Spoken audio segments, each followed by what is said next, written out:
దేహాలు వేదాలు వల్లించినట్టు ఉంటుంది.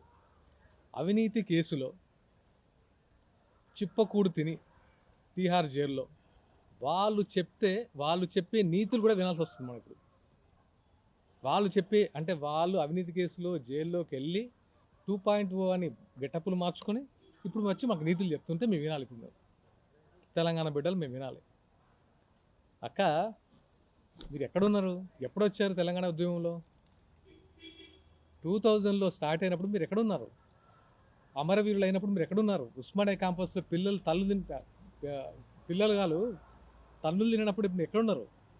అరే ఇదేదో ఉధృతంగా ఉంది, ఇది ఎక్కడేదో మంచిగా కమాయించుకోవచ్చు అని అమెరికా నుంచి వచ్చి బ్యూటీ పార్లర్లు పెట్టుకున్నారు. మీరు గుర్తులేదా? హిమాయత్నగర్లో లాక్మీ బ్యూటీ పార్లర్ పెట్టుకొని ఇప్పుడు మీ ఆస్తి ఎన్ని వేల కోట్లమ్మా? ఎక్కడమ్మా బుజ్జు ఖలీఫాలో మీ ఫ్లాట్లు? హైత్ ప్లేస్ ఎక్కడమ్మా? వందల కోట్ల హోటల్స్.